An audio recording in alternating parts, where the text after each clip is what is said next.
때로는 모든 것을 잃어야 진짜 소중한 것을 깨닫게 됩니다. 한 아들이 어머니를 버리고 그 대가로 인생 전부를 잃은 후에야 비로소 어머니의 사랑을 이해하게 되는 이야기, 지금 시작합니다. 어머니, 여기서 공부나 더 하세요. 아들의 목소리는 차가웠습니다. 마치 오래전부터 준비해온 대사처럼 망설임 없이 흘러나왔습니다. 저는 그 말의 의미를 단번에 알아챌 수 없었습니다. 공부라니요. 여든을 훌쩍 넘긴 제가 무슨 공부를 한다는 건지 순간 어리둥절했습니다. 하지만 곧 깨달았습니다. 이건 공부가 아니라 유배였습니다. 이런 상황이 벌어진 데에는 아주 충격적인 이유가 있었습니다. 석주는 제 아들입니다. 국립대 교수로 재직 중이고 곧 정계에 진출한다고 했습니다. 며칠 전부터 집에 낯선 사람들이 드나들기 시작했습니다. 양복을 빳빳하게 차려입은 사람들이었습니다. 석주는 그들 앞에서 유난히 목소리를 높였고 웃음소리도 컸습니다. 평소에는 잘 웃지도 않는 사람이었는데 말입니다. 저는 부엌 한 구석에서 그 모습을 지켜봤습니다. 아들이 대단한 사람이 되어가는 모습이 자랑스러우면서도 왠지 모를 서늘함이 가슴 한편을 스쳤습니다. 어머니, 잠깐 나와보세요. 그날 저녁 석주가 저를 불렀습니다. 현관 앞에는 검은색 승용차가 서 있었습니다. 석주는 제 팔을 잡았습니다. 힘이 꽤 들어가 있었습니다. 저는 묻지 않았습니다. 어디 가는지, 왜 가는지. 아들이 하자는 대로 따라가면 그만이었습니다. 평생을 그렇게 살아왔으니까요. 차는 도심을 벗어나 산길로 접어들었습니다. 가로등도 점점 뜸해졌고 민가의 불빛도 사라졌습니다. 얼마나 달렸을까요? 차창 밖은 어둠뿐이었습니다. 여기입니다. 차가 멈춘 곳은 산 중턱 어딘가였습니다.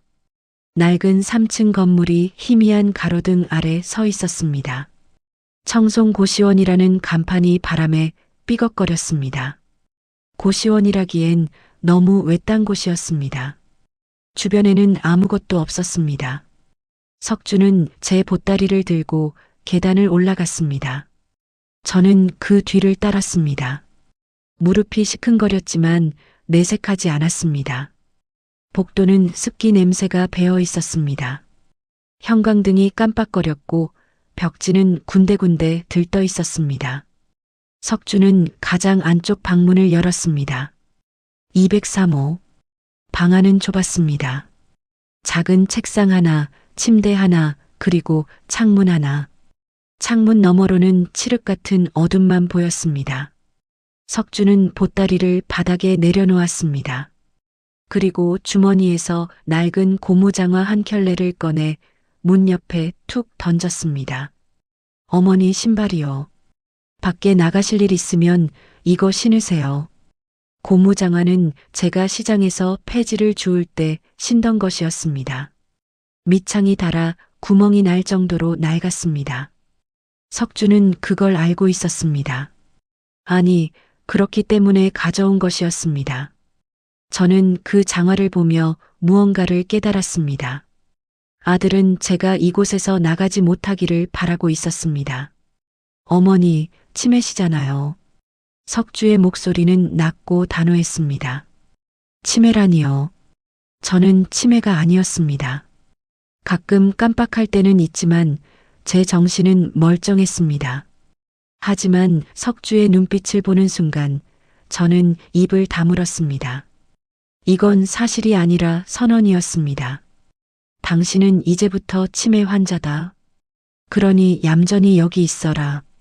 그런 의미였습니다. 요즘 정치하는 사람들 다 검증받잖아요. 가족까지. 어머니가 시장 바닥에서 폐지 줍는 모습이 언론에 나가면 그건 좀 곤란하거든요. 석주는 담담하게 말했습니다. 마치 날씨 이야기를 하듯 부끄러운 줄도 모르고. 저는 고개를 들어 아들을 봤습니다. 언제부터였을까요? 이 아이가 이렇게 변한 게 초등학교 때까지만 해도 제 손을 꼭 잡고 다녔던 아이였습니다.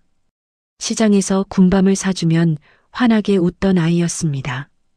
그 아이가 지금 제 앞에서 차갑게 서 있었습니다. 여기 관리인한테 다 얘기해뒀어요. 매일 식사 나오고 청소도 해주고 뭐 필요한 거 있으면 말하라고 했습니다. 그리고 석주는 잠시 말을 멈췄습니다. 그리고 주머니에서 휴대전화를 꺼냈습니다. 이거 두고 가세요. 어차피 안 쓰시잖아요.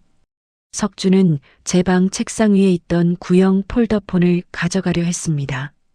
저는 손을 뻗어 그걸 붙잡았습니다. 하지만 석주의 힘이 더 셌습니다. 전화기는 석주의 손에 들려 있었습니다. 치매 환자가 전화기 들고 이상한 데 전화하면 곤란해요.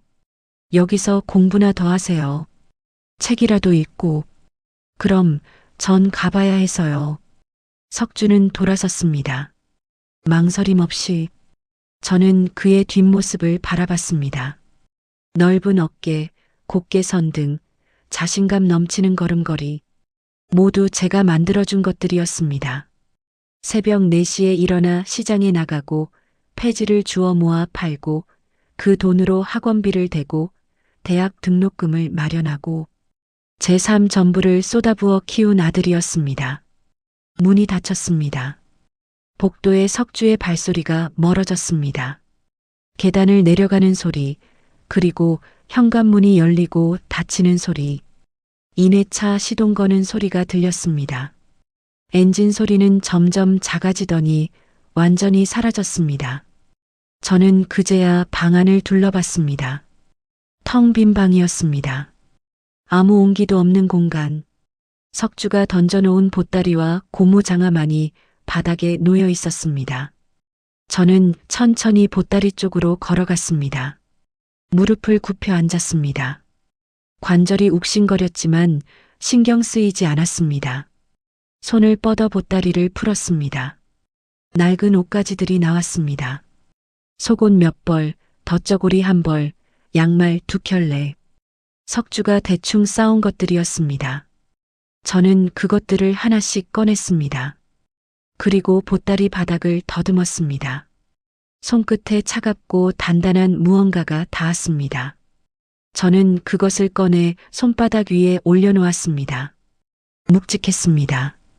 그리고 어둠 속에서도 은은하게 빛났습니다. 금괴였습니다. 손바닥만 한 크기에 반듯하게 다듬어진 금괴. 저는 그것을 한참 동안 들여다봤습니다. 이것은 제 인생이었습니다. 수십 년 전 남편이 세상을 떠나고 홀로 석주를 키우던 시절부터 모아온 것이었습니다. 시장 바닥에 떨어진 금박지 한 조각, 누군가 버린 금리 하나, 금가락지 부스러기, 사람들이 버린 것, 잃어버린 것, 쓸모없다 여긴 것들을 하나하나 주워 모았습니다. 폐지를 주우러 다니며 눈에 띄면 챙겼습니다. 때로는 고물상에서 헐값에 사기도 했습니다. 그렇게 모은 금 조각들을 작은 유리병에 담아뒀습니다. 병은 점점 무거워졌습니다. 어느 해인가 병이 가득 차자 저는 그것을 들고 금은방을 찾아갔습니다.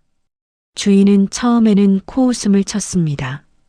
하지만 무게를 재고 성분을 확인하더니 태도가 달라졌습니다. 그리고 제 금 조각들을 녹여 이 금괴 하나로 만들어줬습니다. 왜 만들었느냐고요? 혹시 모를 일을 대비해서였습니다. 석주에게 무슨 일이 생기거나 제가 아프거나 급한 일이 생겼을 때 쓰려고요. 하지만 다행히도 아니 불행히도 그런 일은 없었습니다. 석주는 잘 자랐고 저는 건강했고 급한 일도 없었습니다. 그래서 이 금괴는 계속 보따리 깊숙한 곳에 숨겨져 있었습니다. 석주도 몰랐습니다. 아무도 몰랐습니다. 저는 금괴를 다시 보따리 안에 넣었습니다. 그리고 옷가지들로 조심스럽게 감쌌습니다. 보따리를 묶고 침대 밑 깊숙한 곳에 밀어 넣었습니다. 그리고 일어나 창가로 갔습니다. 창문을 열었습니다. 차가운 바람이 밀려 들어왔습니다. 산 냄새, 흙 냄새, 그리고 고요함. 아래를 내려다봤습니다. 가파른 산비탈이었습니다. 멀리 희미하게 마을 불빛이 보였습니다. 하지만 너무 멀었습니다. 이 나이에 이 다리로 걸어 내려갈 수 있는 거리가 아니었습니다. 저는 문득 깨달았습니다. 석주는 이곳을 신중하게 골랐습니다. 제가 쉽게 나갈 수 없는 곳, 사람들 눈에 띄지 않는 곳, 혹시 제가 밖으로 나가더라도 치매 환자가 배회하는 것으로 치부될 수 있는 곳, 모든 게 계획적이었습니다. 복도에서 발소리가 들렸습니다. 저는 창문을 닫고 침대에 앉았습니다. 노크 소리가 났습니다. 할머니, 관리인입니다. 저녁 드세요. 문이 열리고 중년 남자가 들어왔습니다. 손에는 쟁반이 들려 있었습니다. 쟁반 위에는 플라스틱 도시락이 놓여 있었습니다. 남자는 쟁반을 책상 위에 놓고는 저를 힐끗 쳐다봤습니다. 석주 교수님한테 들었어요. 할머니 치매시라고. 괜찮아요. 여기 그런 분들 많아요. 조용히만 지내시면 돼요. 남자는 그렇게 말하고 나갔습니다. 문이 닫혔습니다. 저는 도시락 뚜껑을 열었습니다. 밥, 김치, 반찬 2가지. 평범한 저녁이었습니다. 저는 젓가락을 들었습니다. 그리고 밥을 한 술 떴습니다. 목구멍으로 넘어가지 않았습니다. 밤이 깊어갔습니다. 복도에서 들리던 소음들도 하나둘 사라졌습니다. 저는 불을 끄고 침대에 누웠습니다. 천장을 바라봤습니다. 어둠 속에서 여러 생각들이 스쳐 지나갔습니다. 석주를 처음 안았던 날, 작고 보드라웠던 아기, 첫 발음을 했을 때, 첫 걸음을 뗐을 때, 초등학교 입학식 날 큰 가방을 메고 씩씩하게 걸어가던 뒷모습, 중학교 때 반장 배지를 달고 온 날 자랑스러워하던 얼굴, 대학 합격증을 들고 와서 저를 안아주던 순간, 그 모든 순간들이 제게는 선물이었습니다. 힘들었지만 행복했습니다. 가난했지만 충만했습니다. 아들이 웃으면 저도 웃었고, 아들이 기뻐하면 저도 기뻤습니다. 아들의 행복이 곧 제 행복이었습니다. 언제부터 달라진 걸까요? 아들이 대학원에 들어가고 교수가 되고 점점 높은 곳으로 올라가면서였을까요? 어느 순간부터 아들은 제 전화를 받지 않았습니다. 명절에도 바쁘다며 얼굴을 비추지 않았습니다. 가끔 돈을 송금해왔지만 저는 그 돈을 쓰지 않았습니다. 돈이 필요한 게 아니었으니까요. 저는 그저 아들의 목소리가 듣고 싶었습니다. 아들의 얼굴이 보고 싶었습니다. 잘 지내는지, 건강한지, 밥은 제때 먹는지 궁금했습니다. 하지만 석주는 그런 것들을 귀찮아했습니다. 엄마 바빠요. 나중에 전화할게요. 그 말만 되풀이했습니다. 나중은 오지 않았습니다. 그러다 최근에 석주가 갑자기 저를 찾아왔습니다. 오랜만이었습니다. 반가워서 손을 잡으려 했지만 석주는 슬쩍 피했습니다. 그리고 말했습니다. 이제 정치를 하게 됐다고, 국회의원에 출마한다고, 큰 뜻을 품고 있다고. 저는 고개를 끄덕였습니다. 대단하다고, 자랑스럽다고 말했습니다. 진심이었습니다. 하지만 석주의 표정은 밝지 않았습니다. 그리고 조심스럽게 말했습니다. 엄마가 시장에서 폐지 줍는 걸 그만뒀으면 좋겠다고. 사람들이 보면 안 좋게 생각할 수 있다고. 저는 알겠다고 했습니다. 그만두겠다고 했습니다. 석주는 안심한 듯 고개를 끄덕였습니다. 그런데 그걸로 끝이 아니었습니다. 며칠 뒤 석주는 다시 왔습니다. 그리고 이번엔 더 큰 요구를 했습니다. 잠시 조용한 곳에 가 있으면 안 되겠냐고. 선거 끝날 때까지만. 저는 물었습니다. 왜 그래야 하냐고. 석주는 대답하지 않았습니다. 그저 엄마를 위해서라는 말만 반복했습니다. 저는 거절했습니다. 제가 왜 숨어야 하냐고, 잘못한 것도 없는데 왜 조용한 곳에 가야 하냐고 물었습니다. 석주는 인상을 찌푸렸습니다. 그리고 말했습니다. 정치는 이미지가 중요하다고, 가족도 검증 대상이라고, 엄마가 이해해줬으면 좋겠다고. 이해라니요. 제가 평생을 아들을 이해하며 살았습니다. 아들이 원하는 대로, 아들이 바라는 대로 제 삶은 없었습니다. 오직 아들의 삶만 있었습니다. 그런데 이제 와서 또 이해하라고 하는 겁니다. 이번엔 존재 자체를 지우라고. 저는 다시 거절했습니다. 그러자 석주는 화를 냈습니다. 목소리를 높였습니다. 왜 맨날 나만 생각하냐고, 내 입장도 좀 생각하라고. 저는 할 말을 잃었습니다. 내가 언제 나만 생각했나요? 평생을 당신만 생각하며 살았는데. 그날 이후 석주는 연락을 끊었습니다. 일주일, 2주일, 한 달이 지났습니다. 저는 불안했습니다. 아들에게 무슨 일이 생긴 건 아닐까? 혹시 쟤 때문에 힘들어하는 건 아닐까? 그런 생각들이 밤마다 저를 괴롭혔습니다. 그리고 오늘 석주가 나타났습니다. 아무 말 없이 저를 차에 태웠습니다. 그리고 이곳에 데려왔습니다. 묻지도 않고 설명하지도 않고 그저 치매 환자 취급하며 버리고 갔습니다. 저는 눈을 감았습니다. 눈물이 흘렀습니다. 소리 없이 뜨겁게 베개가 젖었습니다. 하지만 울음소리는 내지 않았습니다. 평생을 그렇게 울었으니까요. 소리내어 울 수 있는 사치는 제게 없었습니다. 얼마나 지났을까요? 저는 눈물을 닦고 일어났습니다. 침대 밑에서 보따리를 꺼냈습니다. 금괴를 다시 손에 쥐었습니다. 차갑고 단단한 무게, 제 인생의 무게. 석주는 실수했습니다. 제게 이것을 남겨둔 것. 폐지 줍는 노파, 치매 환자, 버려진 어머니. 석주가 생각하는 저는 그런 존재였을 겁니다. 무력하고 의지할 데 없고 아무것도 할 수 없는. 하지만 석주는 몰랐습니다. 제 손에 이것이 있다는 걸. 그리고 이것이 무엇을 의미하는지. 저는 창가로 갔습니다. 커튼을 조금 걷었습니다. 어둠 속에서 멀리 불빛들이 반짝였습니다. 세상은 여전히 돌아가고 있었습니다. 제가 여기 갇혀 있든 말든. 하지만 저는 알고 있었습니다. 이 어둠이 영원하지 않다는 것을. 그리고 곧 새벽이 올 것이라는 것을. 그때 저는 준비가 되어 있을 것입니다. 이 금괴를 들고 이 방을 나설 것입니다. 석주는 저를 버렸지만 저는 아직 끝나지 않았습니다. 내 땅에서 당장 나가라. 전화기 너머로 들려온 목소리는 낯설면서도 익숙했습니다. 정민호 회장이었습니다. 석주는 수화기를 귀에 댄 채 굳어 있었습니다. 땅? 무슨 땅을 말하는 건가요? 교수 관사는 학교 소유였고 석주 본인 명의의 부동산은 없었습니다.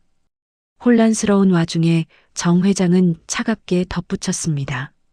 그 집도 그 학교도 모두 오갑순 이사장 소유입니다. 이제 알았으니 빠져나가십시오. 이런 상황이 벌어진 데에는 아주 충격적인 이유가 있었습니다. 사흘 전이었습니다. 석주는 부동산 중개인 김 사장과 함께 시장 부근의 낡은 건물 앞에 서 있었습니다. 시장 입구에서 조금 떨어진 곳, 오래된 고물상과 철물점들이 늘어선 골목. 그곳에 어머니 명의로 된 땅이 있었습니다. 정확히는 200평 남짓한 대지와 그 위에 세워진 2층짜리 낡은 건물이었습니다. 여기가 확실합니까? 석주는 건물을 올려다보며 물었습니다. 페인트가 벗겨진 외벽, 녹슨 철제문, 깨진 유리창, 흉물이었습니다.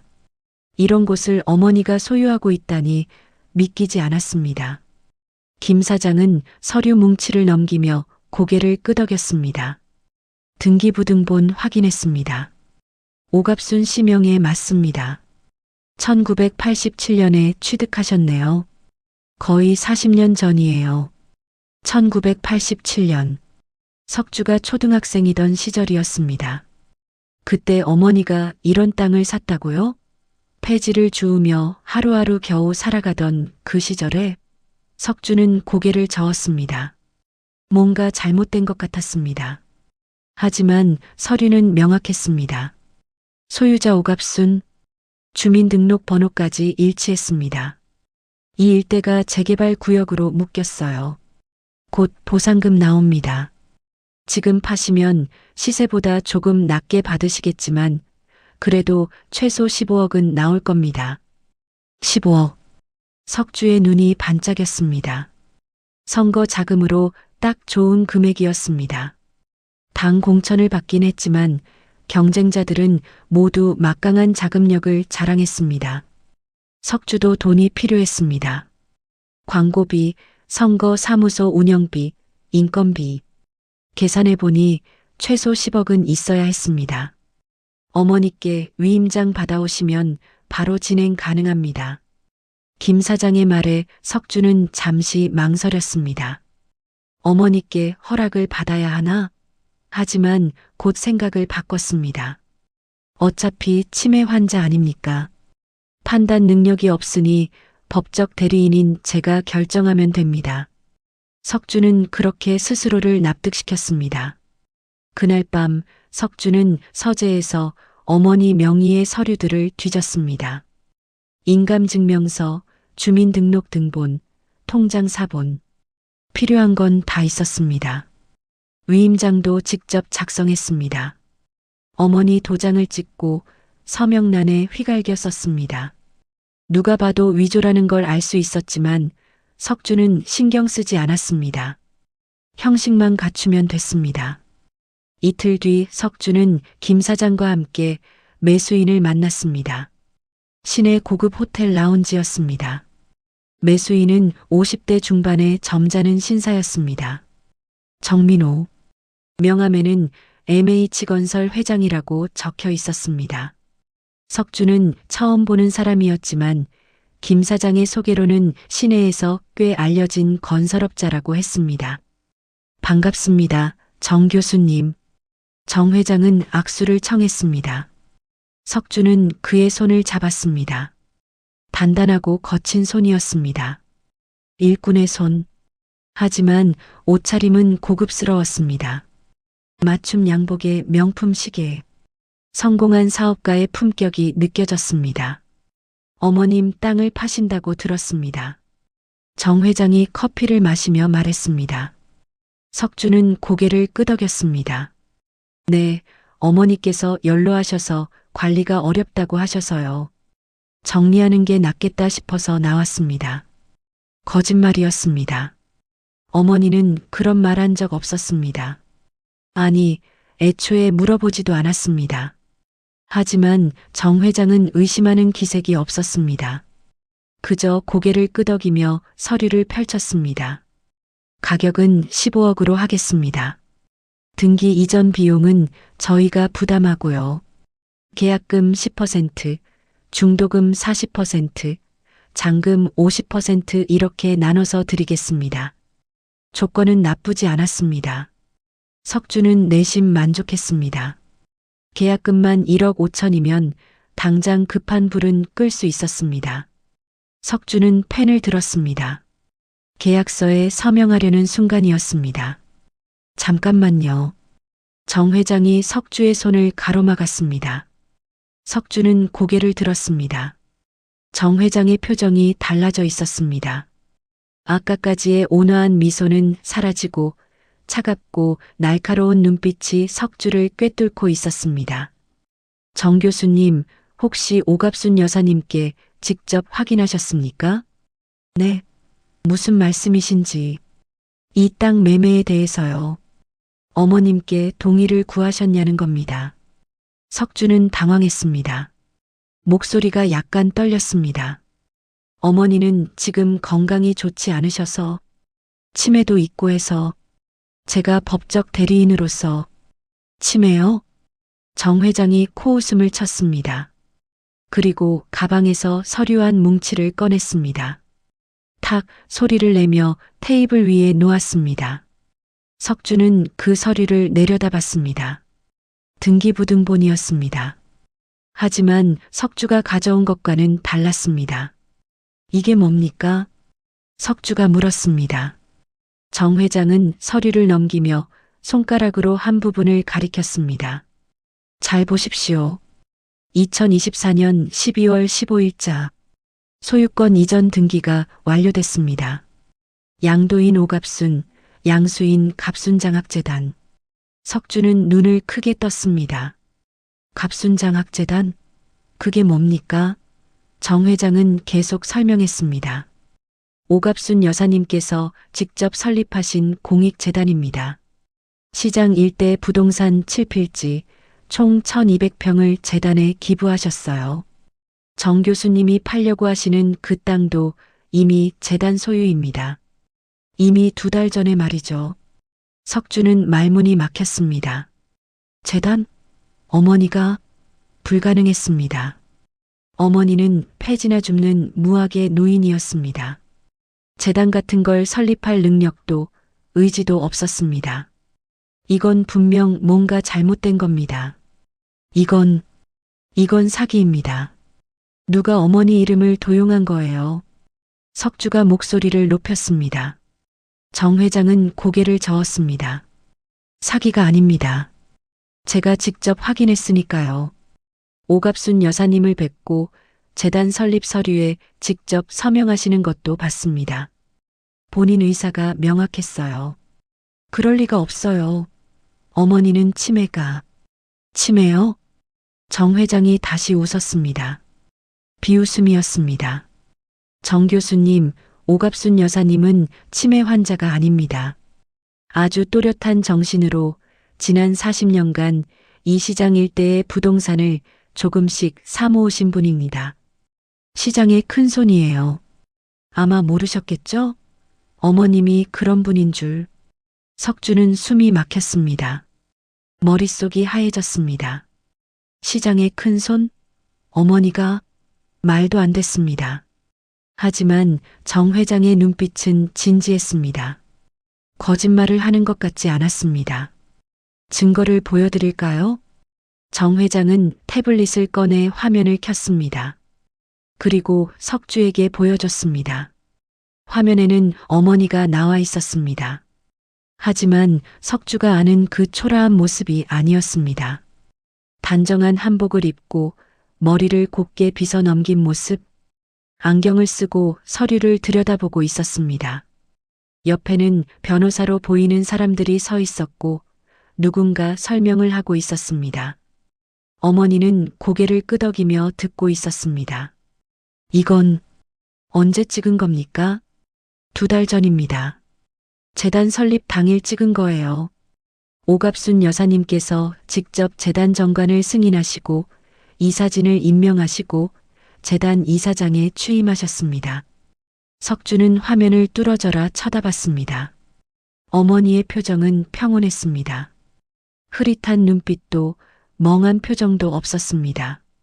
또렷하고 단호했습니다. 마치 다른 사람 같았습니다. 어머니께서 정 교수님한테는 비밀로 하라고 하셨어요. 아들이 알면 방해할 거라고. 그래서 저희도 조용히 진행했습니다. 그런데 정 교수님께서 이 땅을 팔겠다고 나오신 거예요. 위조 서류 들고 말이죠. 정 회장은 석주가 가져온 위임장을 집어들었습니다. 그리고 찢었습니다. 석주의 눈앞에서 천천히 조각조각 찢어냈습니다.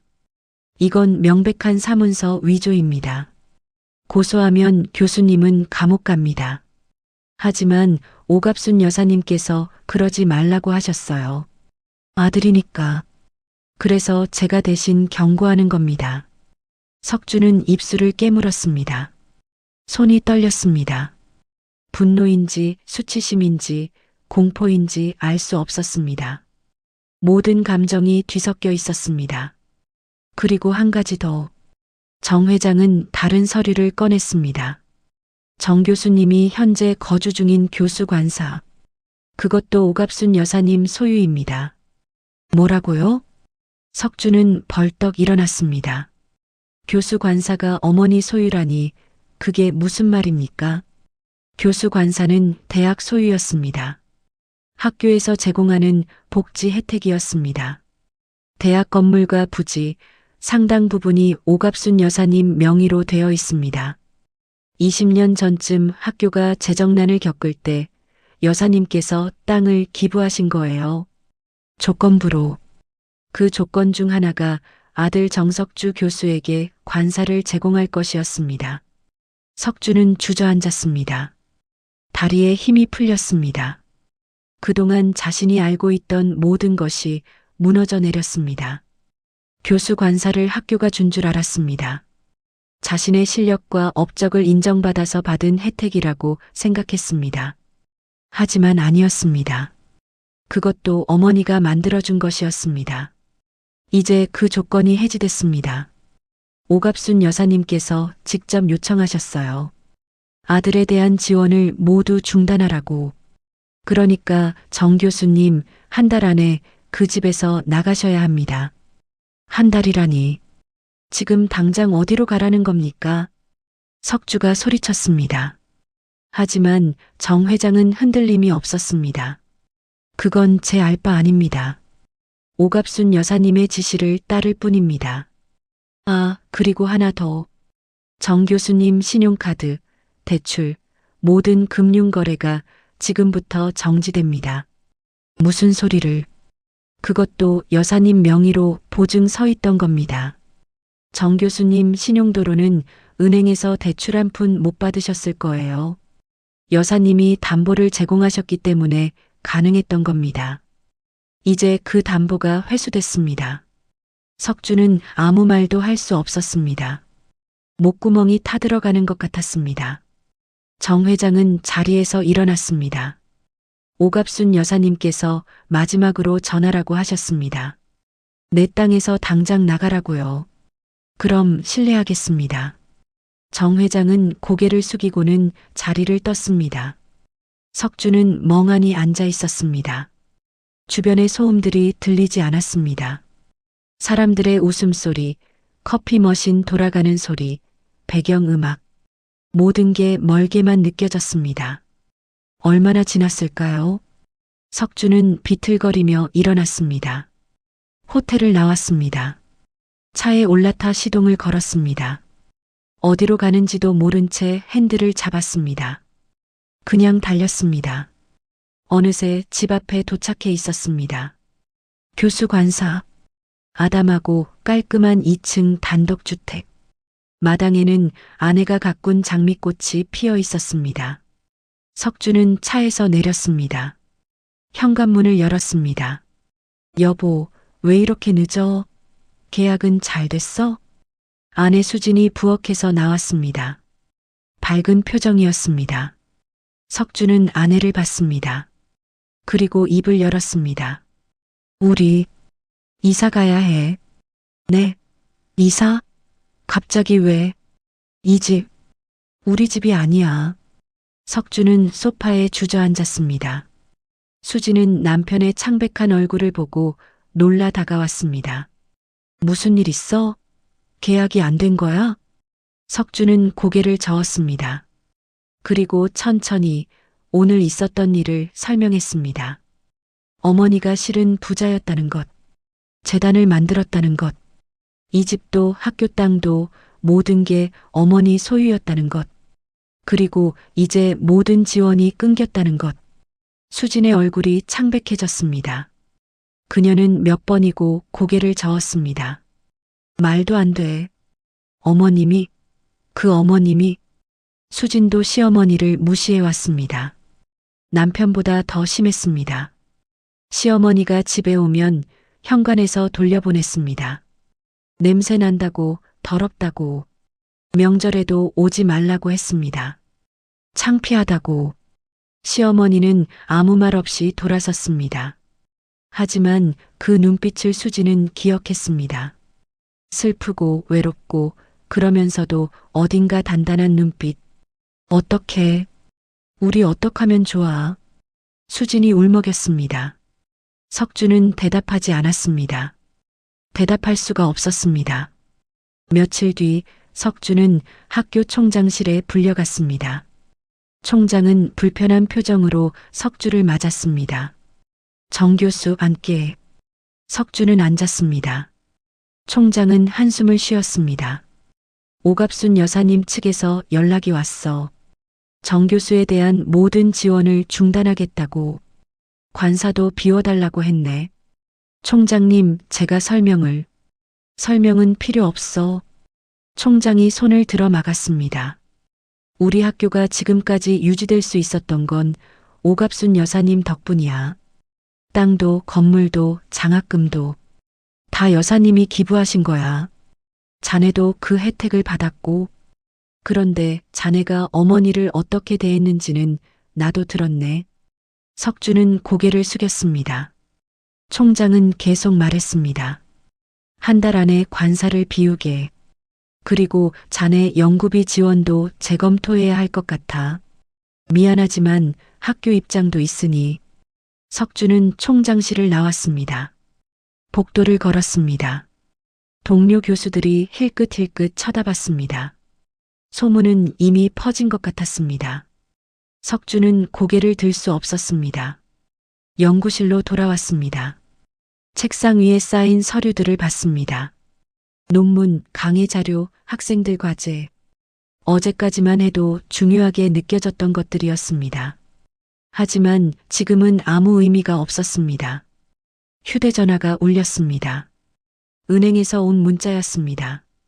대출 만기 연장이 거부되었습니다. 즉시 상환 바랍니다. 석주는 전화기를 내려놓았습니다. 손이 떨렸습니다. 또 전화가 왔습니다. 이번에는 카드사였습니다. 카드 사용이 정지되었습니다. 그리고 또 연체료가 발생했습니다. 연달아 날아오는 메시지들. 석주는 전화기를 꺼버렸습니다. 저녁이 되었습니다. 집으로 돌아갔습니다. 수지는 집 안을 서성이고 있었습니다. 눈이 빨갛게 부어 있었습니다. 이거 봐. 부동산에서 연락 왔어. 집주인이 바뀌었다고. 한 달 안에 나가래. 수진이 휴대전화를 들이밀었습니다. 석주는 화면을 봤습니다. 그리고 고개를 끄덕였습니다. 알아. 나도 들었어. 우리 어디로 가? 돈도 없는데. 카드도 다 막혔잖아. 대출도 안 된다며. 수진의 목소리가 높아졌습니다. 석주는 소파에 앉았습니다. 머리를 감싸쥐었습니다. 모르겠어. 정말 모르겠어. 그날 밤 석주는 잠을 이룰 수 없었습니다.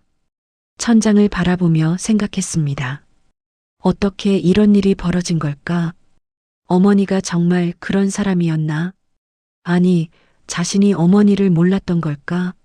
문득 어릴 적 기억이 떠올랐습니다.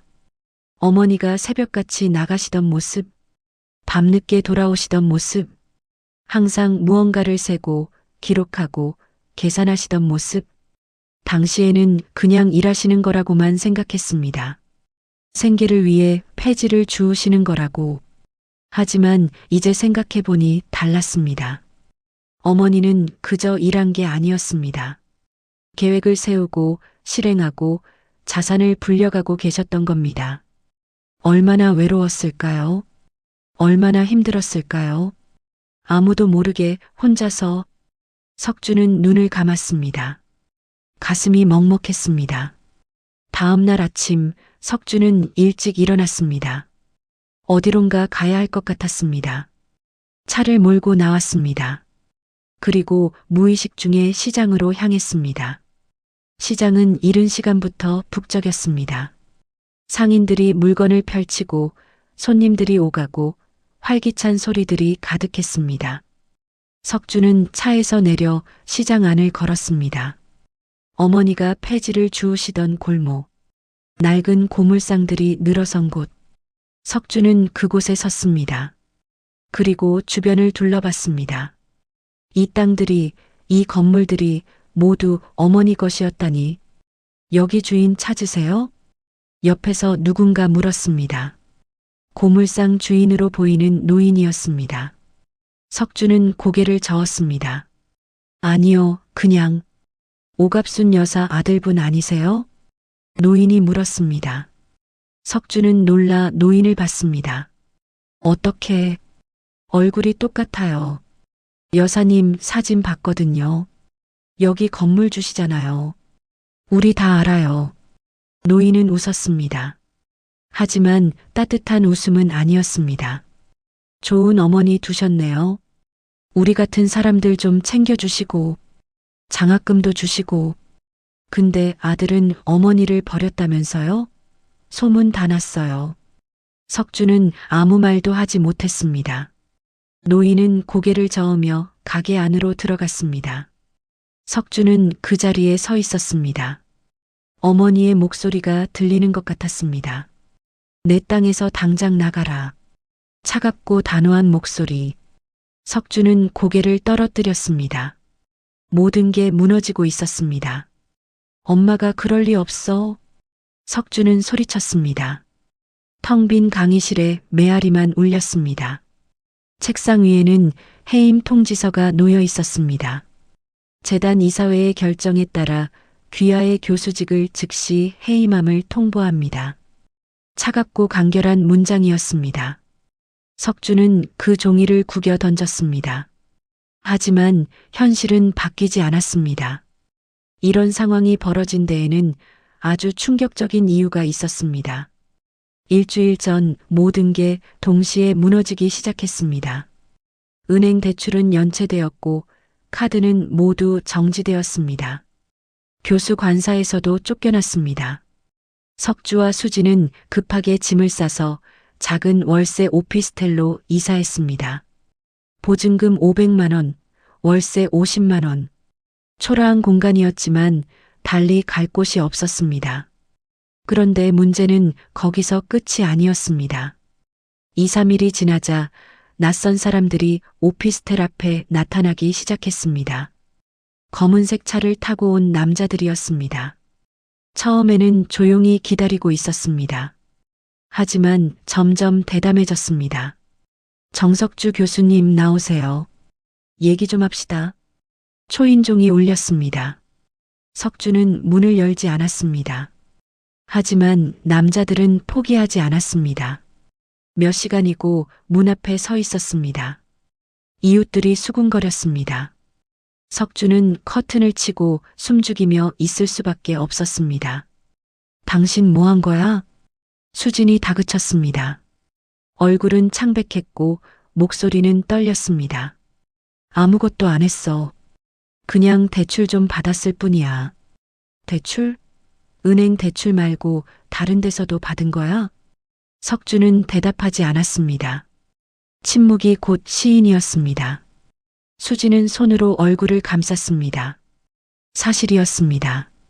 반년 전쯤 선거 준비 자금이 필요했을 때 석주는 사채를 썼습니다. 금리는 높았지만 어차피 곧 갚을 수 있을 거라 생각했습니다. 어머니 땅을 팔면 됐으니까요. 하지만 그 계획은 산산조각 났습니다. 땅은 팔리지 않았고 돈은 없었고 이자는 눈덩이처럼 불어났습니다. 얼마야? 얼마나 빌린 거야? 수진이 물었습니다. 석주는 고개를 숙였습니다. 3천만 원. 3천? 미쳤어? 그걸 어떻게 갚아? 수진의 비명 같은 목소리가 좁은 방 안을 가득 채웠습니다. 석주는 아무 말도 할 수 없었습니다. 수진은 방 안을 미친 듯이 돌아다녔습니다. 그리고 갑자기 멈춰 섰습니다.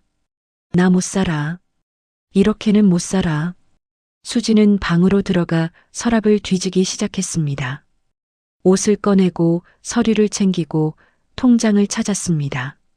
석주는 그 모습을 멍하니 바라봤습니다. 뭐 하는 거야?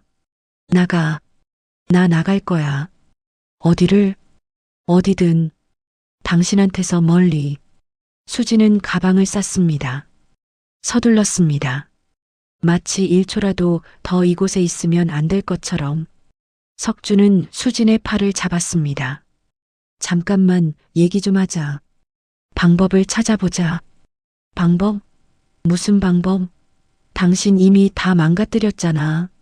수진이 팔을 뿌리쳤습니다. 그리고 가방에서 봉투 하나를 꺼내 석주에게 던졌습니다. 봉투가 바닥에 떨어졌습니다. 서류 몇 장이 삐져나왔습니다. 이혼 합의서였습니다. 서명해. 그게 나한테 해줄 수 있는 마지막 일이야. 수진의 목소리는 차가웠습니다. 감정이 없었습니다. 석주는 서류를 집어들었습니다.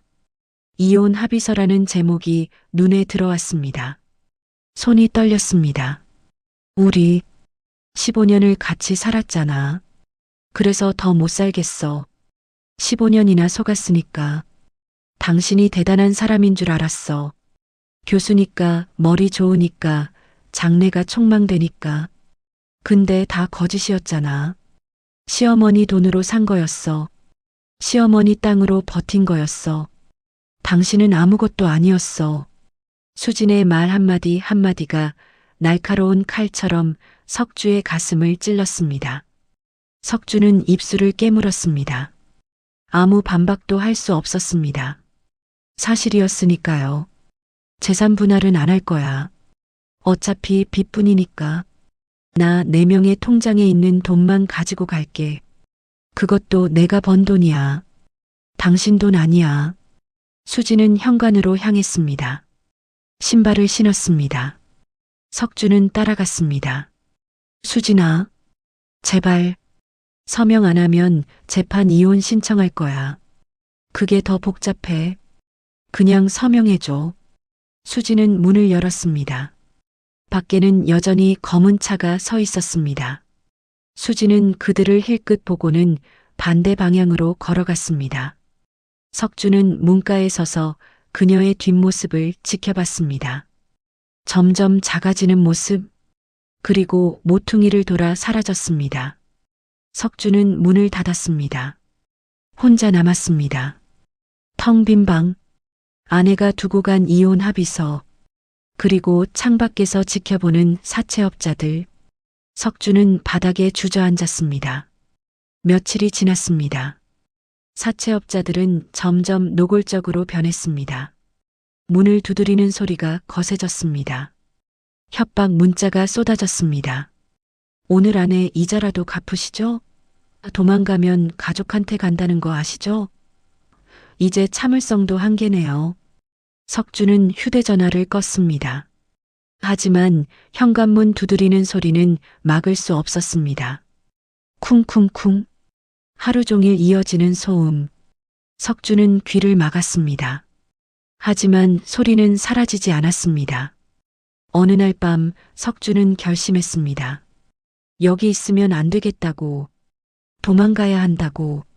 새벽 4시 석주는 가방 하나만 들고 오피스텔을 빠져나왔습니다. 비상계단을 이용했습니다. 숨죽이며 내려갔습니다. 1층 뒷문으로 나왔습니다. 주변을 살폈습니다. 다행히 아무도 없었습니다. 석주는 걸었습니다. 목적지도 없이 그냥 걸었습니다. 날이 밝았습니다. 거리에는 출근하는 사람들이 오갔습니다. 모두 바빴고 정신없었고 석주에게는 관심이 없었습니다. 석주는 그 익명성 속에 숨었습니다. 어디로 가야 할까요? 갈 곳이 없었습니다. 친구들, 이미 다 연락을 끊었습니다. 동료들, 석주를 피했습니다. 가족, 어머니밖에 없었습니다. 그 어머니를 버렸는데 문득 생각났습니다. 어머니를 두고 온 그곳, 청송고시원. 석주는 버스 터미널로 향했습니다. 표를 끊었습니다. 산골로 가는 버스. 좌석에 앉아 창밖을 봤습니다. 도시가 멀어졌습니다.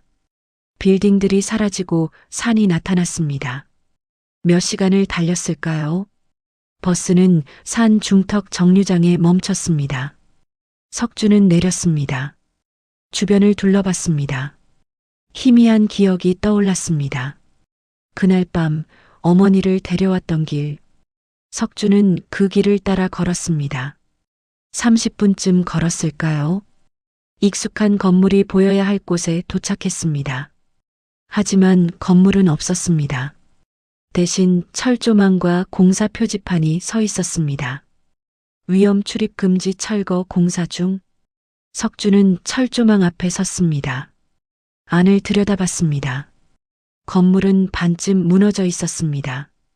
외벽이 깨지고 지붕이 내려앉고 잔해들이 널려 있었습니다. 청송고시원이 있던 자리였습니다. 여기 왜 왔어요? 뒤에서 목소리가 들렸습니다. 석주는 돌아봤습니다. 작업복을 입은 남자가 서 있었습니다. 공사 현장 관리자로 보였습니다.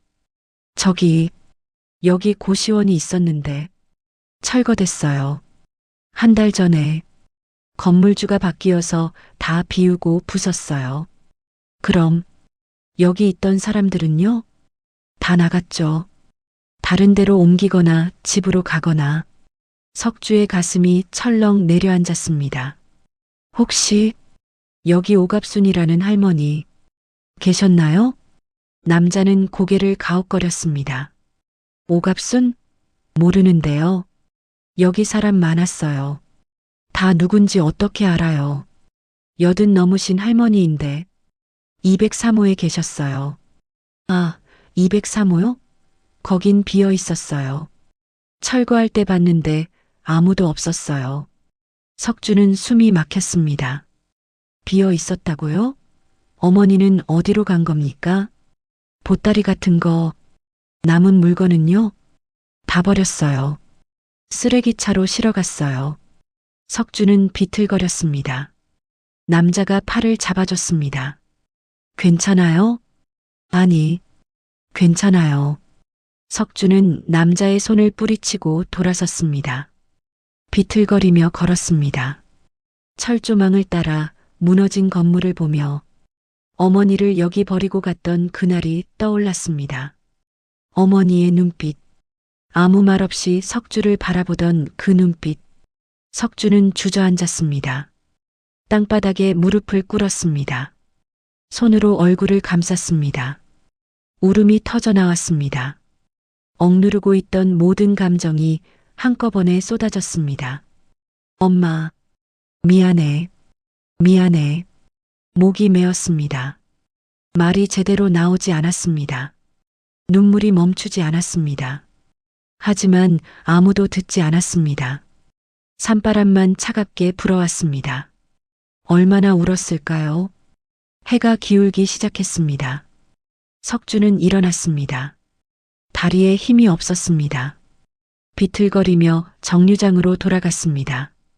버스를 탔습니다. 어디로 가는지도 모른 채 서울로 돌아왔습니다. 하지만 갈 곳이 없었습니다. 오피스텔은 이미 포기했습니다. 찜질방에서 하룻밤을 보냈습니다. 다음 날 아침 석주는 경찰서 앞에 서 있었습니다. 들어가야 할까요? 자수해야 할까요? 어머니를 버린 것. 그게 범죄라는 걸 이제야 깨달았습니다.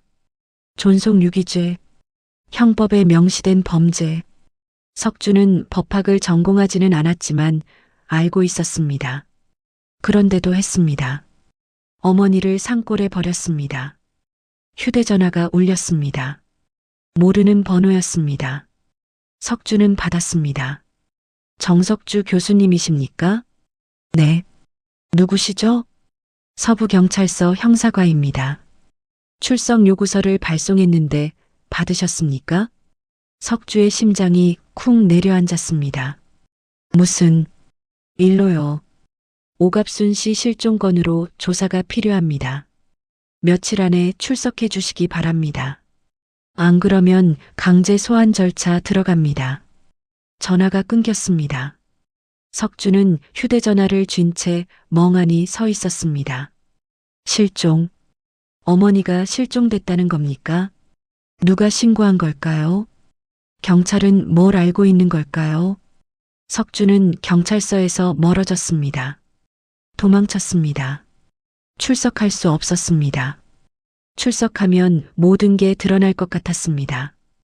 어머니를 버렸다는 것, 치매 환자도 아닌데 감금했다는 것, 모든 게. 다음 날 석주는 신문에서 자신의 이름을 봤습니다. 작은 기사였습니다. 국립대 교수, 노모 유기혐의 조사 중 기사는 짧았지만 핵심은 담겨 있었습니다. 정석주 교수가 어머니를 산골 고시원에 버렸다는 것, 어머니가 행방불명되었다는 것, 경찰이 수사 중이라는 것. 석주는 신문을 구겼습니다. 주변 사람들이 쳐다봤습니다. 석주는 얼굴을 가리고 자리를 떴습니다. 거리로 나왔습니다. 사람들이 자신을 알아보는 것 같았습니다. 수군거리는 것 같았습니다. 석주는 모자를 눌러 쓰고 골목으로 숨어들었습니다. 며칠을 거리를 떠돌았습니다. 찜질방, PC방, 24시 카페, 잠깐씩 머물 수 있는 곳들. 돈은 바닥났습니다. 카드는 쓸 수 없었고 현금은 다 떨어졌습니다. 끼니를 거르기 시작했습니다. 어느 날 저녁 석주는 편의점 앞에 서 있었습니다. 배가 고팠습니다. 진열대에 놓인 도시락들을 보며 침을 삼켰습니다. 주머니를 뒤졌습니다. 동전 몇 개가 나왔습니다. 2,000원이 채 안 됐습니다. 편의점을 나왔습니다. 걸었습니다. 다리가 후들거렸습니다. 기운이 없었습니다. 공원 벤치에 앉았습니다. 하늘을 올려다봤습니다. 별이 보였습니다. 문득 어릴 적 기억이 떠올랐습니다. 어머니와 함께 밤하늘을 본 적이 있었습니다. 작은 옥탑방 베란다에서 어머니는 별을 가리키며 말씀하셨습니다. 저 별 보이니? 저게 북극성이야. 길 잃었을 때 저걸 보면 방향을 찾을 수 있어. 석주는 눈물이 났습니다. 지금 자신은 길을 잃었습니다. 완전히. 그리고 방향을 찾을 수 없었습니다. 북극성을 봐도 소용없었습니다. 휴대전화가 다시 울렸습니다. 경찰서였습니다. 석주는 받지 않았습니다. 벨소리가 계속 울렸습니다. 석주는 전화기를 꺼냈습니다. 그리고 배터리를 빼냈습니다. 완전히 단절됐습니다. 밤이 깊어갔습니다. 공원에는 석주 말고도 몇 명이 더 있었습니다. 노숙자들이었습니다. 신문지를 깔고 누워 있었습니다. 석주는 그들을 봤습니다. 저것이 자신의 미래일까요? 아니, 이미 현재일지도 모릅니다. 석주는 벤치에 누웠습니다. 차가운 바람이 불었습니다. 몸을 웅크렸습니다. 눈을 감았습니다. 하지만 잠은 오지 않았습니다. 어머니 얼굴이 떠올랐습니다. 웃고 있는 얼굴, 젊었을 때 사진에서 본 얼굴, 아름다웠습니다. 석주를 안고 있었습니다. 행복해 보였습니다. 그 얼굴이 점점 늙어갔습니다. 주름이 생기고 머리가 휘어지고 등이 굽어갔습니다. 하지만 눈빛만은 여전했습니다. 석주를 바라보는 그 눈빛, 사랑과 걱정과 희망이 담긴. 미안해요, 엄마. 석주는 중얼거렸습니다. 아무도 듣지 않는 사과. 너무 늦은 후회. 새벽이 밝아왔습니다. 석주는 일어났습니다. 몸이 뻣뻣했습니다. 공원을 나왔습니다. 거리를 걸었습니다. 어디로 가는지도 몰랐습니다. 그냥 걸었습니다. 시장 앞을 지나갔습니다. 어머니가 폐지를 주우시던 곳. 석주는 멈춰섰습니다. 시장 안으로 들어갔습니다. 새벽 시장은 활기찼습니다. 상인들이 물건을 나르고 손님들이 흥정하고 웃음소리가 들렸습니다. 어머니의 건물 앞에 섰습니다. 낡은 2층 건물. 하지만 이제는 달라 보였습니다. 누군가의 땀과 노력이 쌓인 곳. 누군가의 꿈이 담긴 곳. 그 누군가가 어머니였습니다. 여기서 뭐 하세요? 경비원이 다가왔습니다. 석주는 고개를 숙였습니다. 아무것도. 그냥 지나가다가. 여기 건물주 허락 없이 못 들어와요. 나가세요. 석주는 고개를 끄덕였습니다. 돌아섰습니다. 시장을 빠져나왔습니다. 갈 곳이 없었습니다. 할 수 있는 것도 없었습니다. 석주는 길거리에 주저앉았습니다. 사람들이 스쳐 지나갔습니다. 아무도 석주를 보지 않았습니다. 엄마가 그럴 리 없어. 석주는 중얼거렸습니다.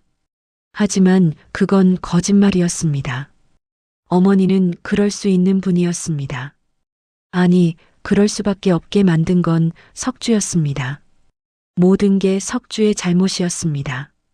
어머니를 무시한 것, 부끄러워한 것, 버린 것, 그 모든 선택이 지금의 결과를 만들었습니다. 석주는 얼굴을 두 손으로 감쌌습니다. 거리 한복판에서, 사람들 사이에서, 완전히 혼자. 아저씨, 이거 좀 날라줘요. 상인의 목소리는 무뚝뚝했습니다. 반말이었습니다. 석주는 고개를 숙였습니다. 대답 대신 몸을 움직였습니다. 무거운 채소 상자를 들어 올렸습니다. 허리가 휘었습니다. 하지만 내색하지 않았습니다. 이것이 석주의 일이었습니다. 시장 짐꾼, 가장 밑바닥 노동. 그런데 이런 상황이 벌어진 데에는 아주 충격적인 이유가 있었습니다. 1년 전 겨울이었습니다. 석주는 강원도 어느 공사 현장에 있었습니다. 일용직 노동자로 가짜 이름을 썼습니다. 김철수. 흔한 이름. 아무도 의심하지 않았습니다.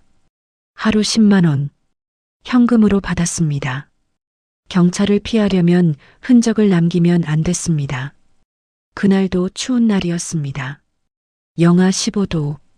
바람이 살을 애는 듯 차갑게 불었습니다. 석주는 장갑도 없이 철근을 나르고 있었습니다. 손이 얼었습니다. 감각이 없었습니다. 하지만 멈출 수 없었습니다. 멈추면 돈을 못 받았습니다. 점심시간이었습니다. 다른 인부들은 식당으로 갔습니다. 하지만 석주는 남았습니다. 돈을 아껴야 했습니다. 편의점에서 산 컵라면 하나가 점심이었습니다. 구석에 앉아 라면을 먹었습니다. 뜨거운 국물이 목구멍을 타고 내려갔습니다. 몸이 조금 녹는 것 같았습니다. 라면을 다 먹고 주변을 둘러봤습니다. 공사 현장 한쪽에 고철 더미가 쌓여 있었습니다. 녹슨 철근, 부러진 파이프, 깨진 철판, 버려진 것들이었습니다. 석주는 그쪽으로 걸어갔습니다. 무심코 철근 하나를 집어들었습니다. 무거웠습니다. 차가웠습니다. 석주는 그것을 들고 한참 서 있었습니다. 그리고 문득 떠올랐습니다. 어머니의 손.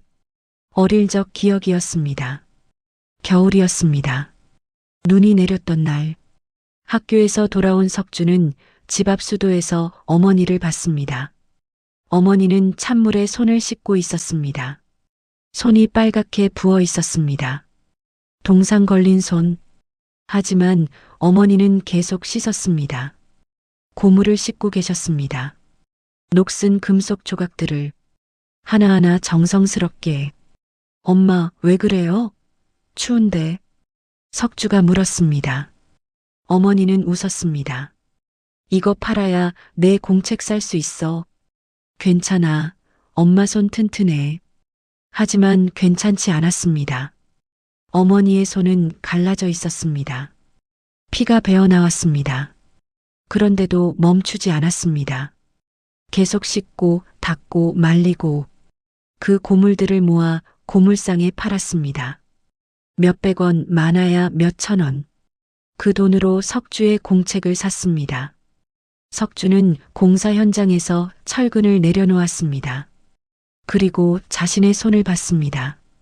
거칠어진 손, 굳은 살 박힌 손. 하지만 어머니의 손만큼은 아니었습니다. 어머니는 수십 년을 이렇게 사셨습니다. 추위와 더위, 비와 눈, 멸시와 무시. 모든 걸 견디며 석주는 주저앉았습니다. 눈물이 났습니다. 억제할 수 없었습니다. 몸이 떨렸습니다. 울음소리가 터져 나왔습니다. 현장 반장님, 누군가 소리쳤습니다. 석주는 얼른 눈물을 닦았습니다. 일어섰습니다. 하지만 다리에 힘이 없었습니다. 비틀거렸습니다. 야, 김철수, 괜찮아? 반장이 다가왔습니다. 석주는 고개를 끄덕였습니다. 네, 괜찮습니다. 얼굴이 왜 그래? 아파? 오늘 일 그만하고 쉬어. 아니에요, 괜찮아요. 일할 수 있어요. 석주는 다시 철근을 들었습니다. 무거웠습니다. 하지만 들 수 있었습니다. 나를 수 있었습니다. 석주는 걸었습니다. 한 발 한 발. 그날 이후 석주는 달라졌습니다. 일이 끝나면 버려진 고철을 주웠습니다. 공사 현장 구석구석을 뒤졌습니다. 쓸만한 것들을 모았습니다. 수레에 실었습니다. 그리고 고물상에 팔았습니다. 이거 얼마예요? 석주가 물었습니다. 고물상 주인은 무게를 쟀습니다. 5,000원, 5,000원. 하루 종일 모은 고철이 5,000원이었습니다. 석주는 돈을 받았습니다. 손에 쥐었습니다. 1,000원짜리 5장. 어머니는 이 돈으로 자신을 키웠습니다. 석주는 고물상을 나왔습니다. 걸었습니다. 시장으로 향했습니다. 재래시장. 어머니가 폐지를 주우시던 곳과 비슷한 시장이었습니다. 석주는 시장 입구에 섰습니다. 깊이 숨을 들이마셨습니다. 그리고 들어갔습니다. 혹시 일 구하는 사람 필요하세요? 석주는 상인들에게 물었습니다. 1명, 2명, 10명. 대부분 고개를 저었습니다. 하지만 한 채소 가게 주인이 멈춰 섰습니다. 무슨 일 할 줄 알아? 뭐든 하겠습니다. 청소도 하고 짐도 나르고. 나이가 어떻게 돼? 46입니다. 주인은 석주를 훑어봤습니다. 의심스러운 눈초리였습니다. 전에 뭐 했어? 석주는 잠시 망설였습니다. 진실을 말할 수 없었습니다. 여기저기서 일용직했습니다. 한 달 해보고 괜찮으면 계속 쓸게. 하루 8만 원. 새벽 4시 출근. 할 수 있어? 네, 할 수 있습니다. 그렇게 석주는 시장 짐꾼이 되었습니다. 새벽 4시에 일어났습니다. 아직 어두웠습니다. 별이 보였습니다. 석주는 북극성을 찾았습니다. 그리고 중얼거렸습니다. 엄마, 저 이제 길 찾았어요. 시장으로 갔습니다. 도착하면 가장 먼저 청소했습니다. 빗자루로 바닥을 쓸었습니다. 담배꽁초, 비닐봉지, 음식물 쓰레기, 더러운 것들을 치웠습니다. 처음에는 역겨웠습니다. 하지만 익숙해졌습니다. 청소가 끝나면 짐을 날랐습니다. 채소 상자, 생선 상자, 과일 박스. 무거웠습니다. 하루에 수백 번 들어 올렸습니다. 허리가 아팠습니다. 어깨가 결렸습니다. 손에 물집이 잡혔습니다. 물집이 터졌습니다. 피가 났습니다. 하지만 멈추지 않았습니다. 상인들은 석주를 함부로 대했습니다. 반말을 했습니다. 소리를 질렀습니다. 때로는 욕도 했습니다. 야, 김철수, 빨리 안 와? 이 멍청아, 그렇게 들면 상자 찌그러져. 쓸데없이 느려. 다른 사람 구해야 하나. 석주는 참았습니다. 대꾸하지 않았습니다. 고개만 숙였습니다. 죄송합니다. 그 말만 되풀이했습니다. 어느 날이었습니다. 한 젊은 상인이 석주에게 소리쳤습니다. 아저씨, 정신이 있어 없어? 내가 배추 상자 가져오라고 했지. 무 상자 가져오라고 했어? 죄송합니다. 제가 잘못 들었습니다. 잘못 들었어? 귀가 먹었어? 나이 먹더니 쓸모도 없네. 상인의 말이 날카로웠습니다. 주변 사람들이 웃었습니다. 석주는 얼굴이 화끈거렸습니다. 수치심이 밀려왔습니다. 하지만 고개를 들지 않았습니다. 다시 가져오겠습니다. 석주는 무상자를 내려놓고 배추 상자를 가지러 갔습니다. 발걸음이 무겁지 않았습니다. 오히려 가벼웠습니다. 이것이 어머니가 느꼈던 것이구나. 이런 멸시, 이런 무시. 평생을 이렇게 사셨구나. 석주는 배추 상자를 들고 돌아왔습니다. 상인 앞에 조심스럽게 내려놓았습니다. 확인하셨습니까? 이제야 제대로 하네. 처음부터 그렇게 하지. 상인은 돌아섰습니다. 석주는 그 자리에 서서 상인의 뒷모습을 봤습니다. 그리고 생각했습니다. 어머니도 이런 순간들을 견디셨을 거라고. 매일 매 순간. 점심시간이었습니다. 다른 짐꾼들은 식당으로 갔습니다. 하지만 석주는 구석에 앉아 도시락을 먹었습니다. 직접 싼 도시락, 밥과 김치뿐이었습니다. 반찬을 살 돈이 아까웠습니다. 옆에 할머니 한 분이 앉았습니다. 시장에서 과일을 파시는 분이었습니다. 혼자 드세요? 같이 먹을래요? 할머니는 반찬통을 내밀었습니다. 계란말이와 멸치볶음이 들어 있었습니다. 석주는 손사래를 쳤습니다. 아닙니다. 괜찮습니다. 왜요? 혼자 먹기 그런데. 나눠 먹어요. 할머니는 젓가락으로 계란말이 한 조각을 집어 석주의 도시락 위에 올려놓았습니다. 석주는 할머니를 봤습니다. 주름진 얼굴. 하지만 웃고 있었습니다. 따뜻한 미소였습니다. 감사합니다. 석주의 목소리가 떨렸습니다. 눈시울이 뜨거워졌습니다. 할머니는 계란말이를 먹으며 물었습니다. 여기 온 지 얼마나 됐어요? 석 달쯤 됐습니다. 고향은 어디세요? 서울입니다. 서울에서 여기까지 왜 왔어요?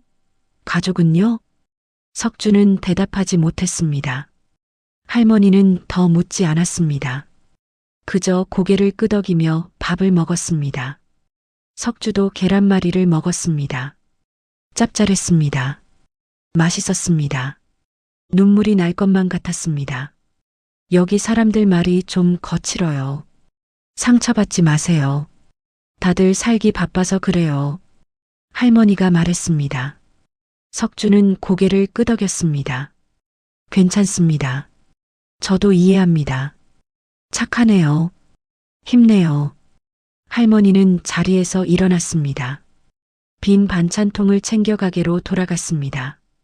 석주는 할머니의 뒷모습을 봤습니다. 구부정한 등, 느린 걸음. 하지만 단단해 보였습니다. 오후가 되었습니다. 일은 계속됐습니다. 쉴 틈이 없었습니다. 석주는 땀을 흘리며 일했습니다. 옷이 젖었습니다. 등이 무거웠습니다. 하지만 멈추지 않았습니다. 해가 저물었습니다. 시장이 조용해졌습니다. 상인들이 하나둘 가게 문을 닫았습니다. 석주는 마지막 청소를 했습니다. 온종일 쌓인 쓰레기를 치웠습니다. 그리고 수레를 밀고 고물 수거장으로 갔습니다. 오늘도 왔네요. 수거장 주인이 반겼습니다. 석주는 고개를 숙였습니다. 네, 이거 좀 봐주세요. 석주는 하루 종일 모은 고물들을 내놓았습니다. 박스 테이프 심지, 부러진 우산대, 찌그러진 깡통. 주인은 무게를 쟀습니다. 3,000원. 석주는 돈을 받았습니다. 이제 하루 수입은 8만 원과 3천 원을 합쳐 8만 3천 원이었습니다. 거기서 방세 3만 원, 식비 2만 원을 빼면 3만 원 정도 남았습니다. 석주는 그 돈을 모았습니다. 통장에 넣지 않았습니다. 통장을 만들면 흔적이 남았습니다. 대신 봉투에 넣어 방 천장 틈에 숨겼습니다. 고시원으로 돌아왔습니다. 좁은 방, 침대 하나, 책상 하나, 창문도 작았습니다. 석주는 샤워를 했습니다. 찬물이었습니다. 온수는 추가 요금이 들었습니다. 차가운 물이 몸에 닿았습니다. 움찔했습니다. 하지만 참았습니다. 어머니도 찬물로 씻으셨을 겁니다. 샤워를 마치고 침대에 누웠습니다. 몸이 쑤셨습니다. 온몸이 아팠습니다. 하지만 마음은 조금 가벼웠습니다. 오늘도 하루를 견뎠습니다. 어머니처럼 매일이 반복이었습니다. 새벽 4시에 일어나고 시장으로 가고 청소하고 집 나르고 고물 모으고 집으로 돌아오고 한 달, 두 달, 석 달. 계절이 바뀌었습니다. 겨울이 가고 봄이 왔습니다. 어느 날 아침이었습니다. 석주는 시장 바닥을 쓸고 있었습니다. 해가 막 떠오르고 있었습니다. 하늘이 붉게 물들었습니다. 아름다웠습니다. 석주는 빗자루를 멈추고 하늘을 올려다봤습니다. 문득 어머니가 이 시간을 좋아하셨다는 걸 기억했습니다. 새벽, 세상이 깨어나는 시간. 어머니는 이 시간에 일을 시작하셨습니다. 그리고 이렇게 말씀하셨습니다. 새벽은 희망의 시간이야. 어제가 아무리 힘들어도 오늘은 새로운 날이잖아. 석주는 눈물이 났습니다. 하지만 닦지 않았습니다. 그냥 흘렀습니다. 빗자루를 다시 들었습니다. 계속 쓸었습니다. 여름이 왔습니다. 더웠습니다. 땀이 비 오듯 흘렀습니다. 석주는 수건으로 닦으며 일했습니다. 다른 짐꾼들은 그늘에서 쉬었습니다. 하지만 석주는 쉬지 않았습니다. 일이 있으면 했습니다. 일이 없으면 청소를 더 했습니다. 김씨 쉬어요. 쓰러지겠어요. 할머니가 걱정스럽게 말했습니다. 석주는 웃었습니다. 괜찮습니다. 이 정도는 할 수 있어요. 왜 이렇게 무리해요? 석주는 대답하지 않았습니다. 설명할 수 없었습니다. 이것은 속죄였습니다. 참회였습니다. 어머니에게 드릴 수 있는 유일한 것이었습니다. 가을이 왔습니다. 날씨가 선선해졌습니다. 일하기 좋은 계절이었습니다. 석주는 더 열심히 일했습니다. 새벽부터 밤까지 쉬는 시간도 줄였습니다. 김씨, 오늘 월급날이에요.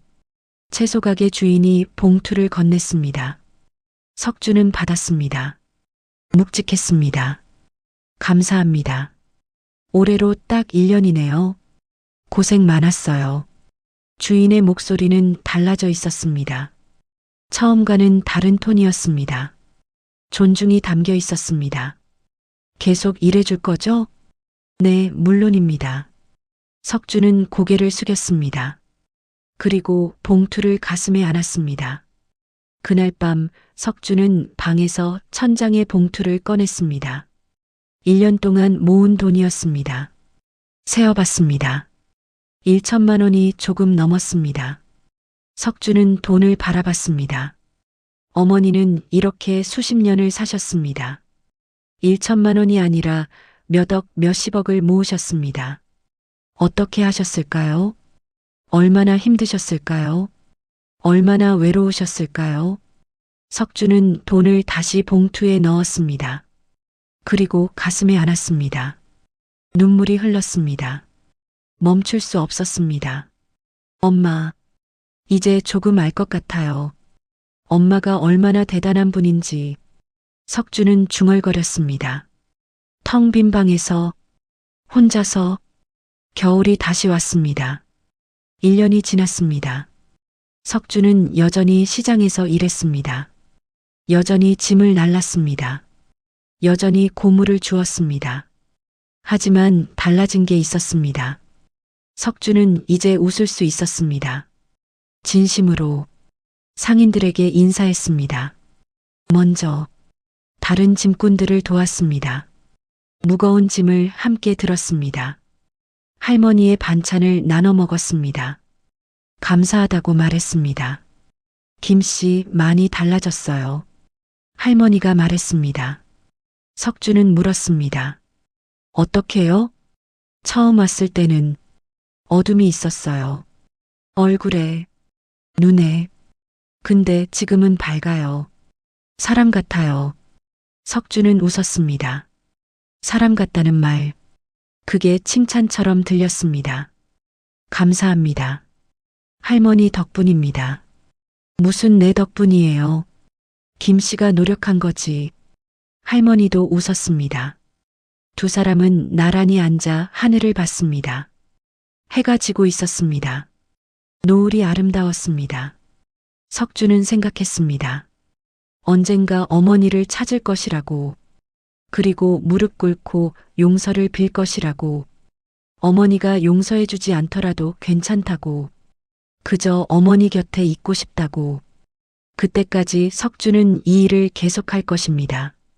매일 새벽 일어나고 시장 바닥을 쓸고 짐을 나르고 고물을 주울 것입니다. 어머니가 걸었던 그 길을, 어머니가 느꼈던 그 고통을 몸으로 겪으며 마음으로 받아들이며 이것이 석주의 참회였습니다. 이것이 석주의 회개였습니다. 끝이 없는 하지만 멈추지 않을 이 구두 신고 이제는 정직하게 걸어라. 어머니의 목소리는 낮았지만 단단했습니다. 석주는 고개를 들 수 없었습니다. 눈물이 멈추지 않았습니다. 어머니의 발등에 얼굴을 묻었습니다. 뜨거운 눈물이 어머니의 신발 위로 떨어졌습니다. 이런 상황이 벌어진 데에는 아주 충격적인 이유가 있었습니다. 2년이 흘렀습니다.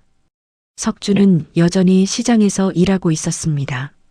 짐꾼으로, 청소부로, 고물수거인으로, 이름도 김철수로 살았습니다. 경찰 수배는 여전히 유효했습니다. 하지만 석주는 도망가지 않았습니다. 그저 이곳에 머물렀습니다. 어머니를 기다리며 6개월 전이었습니다. 시장 입구에 공사가 시작됐습니다. 거대한 부지였습니다. 펜스가 쳐지고 굴삭기가 들어왔습니다. 상인들이 웅성거렸습니다. 뭘 짓는데요? 건물인가 봐요. 큰 건물. 누가 짓는데요? 오갑순 재단이라던데요. 시니어 복지센터 짓는답니다. 석주는 그 이름을 듣는 순간 가슴이 멎는 것 같았습니다. 오갑순, 어머니가 여기에 건물을 짓는다고요? 석주는 공사 현장을 바라봤습니다. 펜스 너머로 표지판이 보였습니다. 갑순 시니어 복지센터 건립 예정지. 석주는 매일 그 현장을 지나갔습니다. 조금씩 건물이 올라갔습니다. 1층, 2층, 3층, 5층짜리 건물이었습니다. 외벽은 밝은 베이지색이었습니다. 창문은 넓었습니다. 현대적이고 깔끔한 디자인이었습니다. 석주는 공사가 진행되는 모습을 멀리서 지켜봤습니다. 인부들이 오가고 자재가 들어오고 건물이 완성되어 가는 모습, 매일 조금씩 변해갔습니다. 마치 기적처럼. 그러던 어느 날이었습니다. 공사 현장 앞에 구인 광고가 붙었습니다. 갑순 시니어 복지센터 직원 모집, 청소, 관리, 급식, 보조 마이너스 경력 무관, 성실한 분 우대. 석주는 그 광고를 한참 바라봤습니다. 그리고 결심했습니다. 지원해보자고. 어머니를 만날 수 있을지도 모른다고. 다음 날 석주는 공사 현장 사무실을 찾아갔습니다. 문을 두드렸습니다. 안에서 목소리가 들렸습니다. 들어오세요. 석주는 문을 열었습니다. 책상 뒤에 40대 중반의 여성이 앉아 있었습니다. 단정한 정장 차림이었습니다. 안녕하세요. 구인 광고 보고 왔습니다. 아, 네. 앉으세요. 석주는 앉았습니다. 여성은 서류를 꺼냈습니다. 이름이 어떻게 되세요? 김철수입니다. 나이는요? 48입니다. 경력은요? 시장에서 2년 정도 일했습니다. 청소하고 짐 나르는 일이요. 여성은 고개를 끄덕이며 적었습니다. 그리고 석주를 올려다봤습니다. 왜 지원하셨어요? 석주는 잠시 침묵했습니다. 진실을 말할 수 없었습니다. 하지만 거짓말도 하고 싶지 않았습니다. 이 건물이 의미 있는 곳이라고 생각해서요. 어르신들을 위한 곳이잖아요. 그런 일에 도움이 되고 싶습니다. 여성은 석주를 한참 바라봤습니다.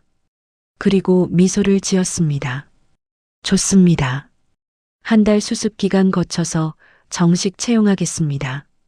내일부터 나오실 수 있으세요? 네, 가능합니다.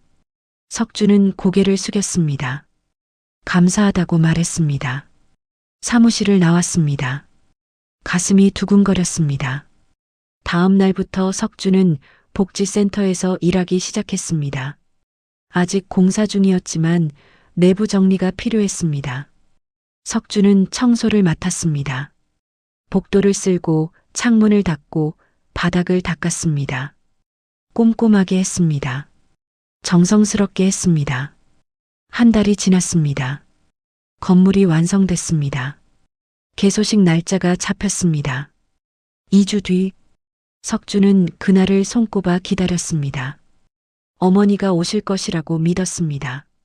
개소식 전날 밤 석주는 잠을 이룰 수 없었습니다. 뒤척였습니다. 천장을 바라봤습니다. 내일 어머니를 볼 수 있을까요? 어머니는 자신을 알아보실까요? 어머니는 자신을 용서해 주실까요? 새벽 4시에 일어났습니다. 평소 습관대로 샤워를 했습니다. 옷을 입었습니다.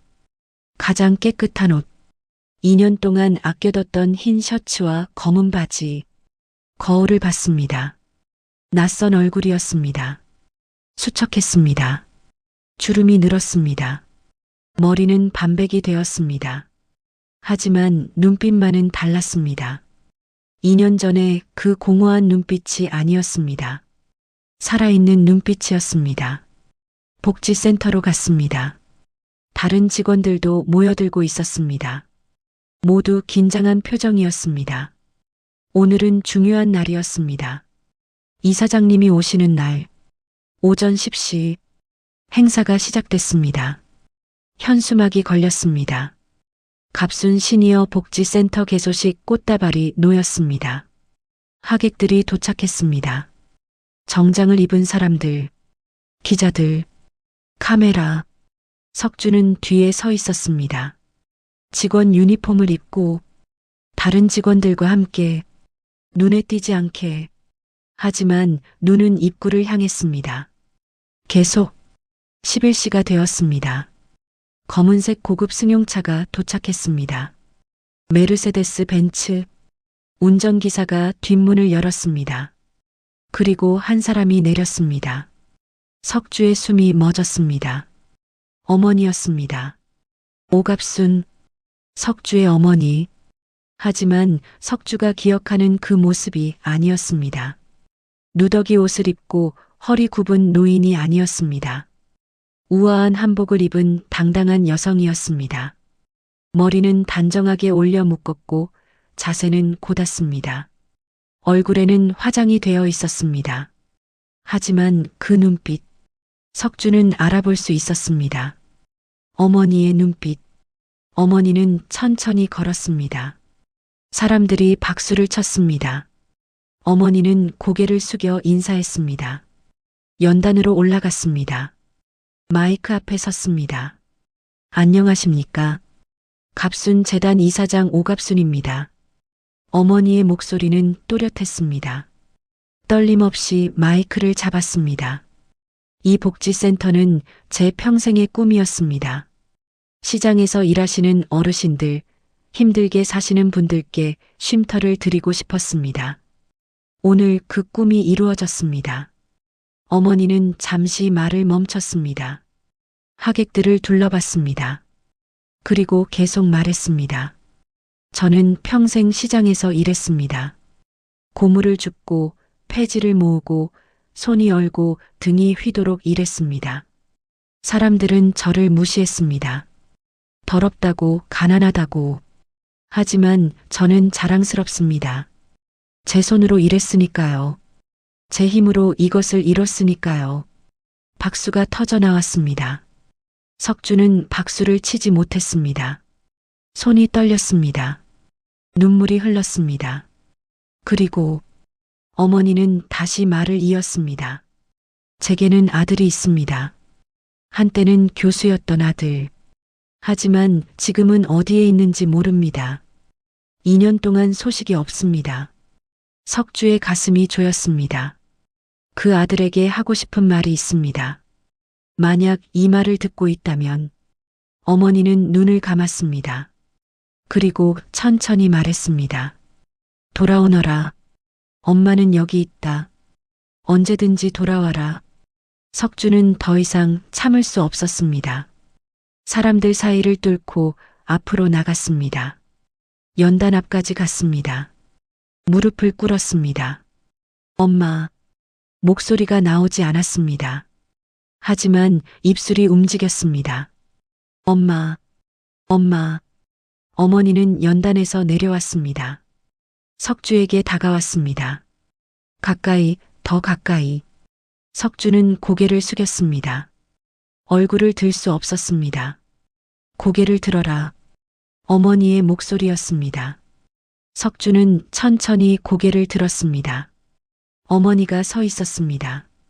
바로 앞에 석주를 내려다보며 석주야.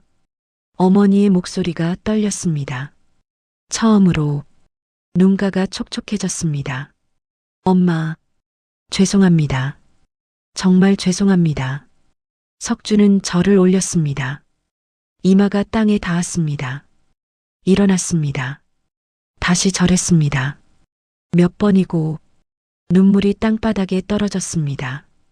어머니는 가방에서 무언가를 꺼냈습니다. 구두 상자였습니다. 하얀색 상자. 어머니는 그것을 열었습니다. 안에는 새 구두가 들어 있었습니다. 검은색 가죽 구두. 깨끗하고 반듯한. 이거 기억하느냐? 어머니가 다른 손에 들고 있던 것을 보여줬습니다. 낡은 고무장화였습니다. 석주가 2년 전 어머니를 버리던 날 던져줬던 그 장화. 어머니는 그것을 계속 가지고 계셨습니다. 내가 나한테 준 거였다. 이거 신고 나가지 말라고. 여기 갇혀 있으라고. 석주는 고개를 떨어뜨렸습니다. 수치심에 후회해. 하지만 엄마는 나갔다. 이 장화를 신고 산을 내려가고 사람들을 만나고 다시 일어섰다. 어머니는 고무장화를 바닥에 내려놓았습니다. 그리고 새 구두를 들어 올렸습니다. 이제 이 구두를 내게 준다. 이 구두 신고 이제는 정직하게 걸어라. 떳떳하게 살아라. 내 힘으로, 내 발로. 어머니는 구두를 석주 앞에 내밀었습니다. 석주는 받았습니다. 구두가 무거웠습니다. 세상에서 가장 무거운 구두. 엄마, 저는 자격이 없어요. 자격은 내가 만드는 거다. 지난 2년 동안 내가 뭘 했는지 엄마는 다 안다. 석주는 고개를 들었습니다. 놀란 눈으로 어머니를 봤습니다. 내가 시장에서 일한 거, 짐꾼한 거, 곰을 주운 거 다 알고 있었다. 엄마가 심어놓은 사람들이 보고했다. 매일. 석주는 숨이 막혔습니다. 어머니는 알고 계셨습니다. 처음부터. 그래서 엄마가 이 센터를 여기에 지은 거다. 내가 있는 곳에. 내가 돌아올 수 있게. 어머니의 눈에서 눈물이 흘렀습니다.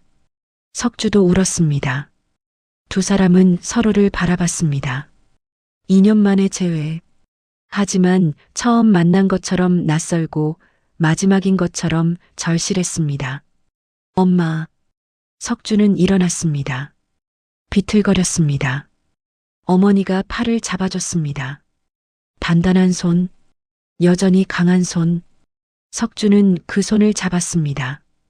꼭 놓치지 않으려는 듯. 어머니도 꼭 잡았습니다. 미안해요, 엄마. 정말 미안해요. 알아. 엄마도 미안하다. 너한테 너무 많은 걸 짊어지게 했다. 아니에요. 엄마는 잘못이 없어요. 다 제가 잘못했어요. 두 사람은 서로를 안았습니다. 오랜만에 포옹. 석주는 어머니의 어깨에 얼굴을 묻었습니다.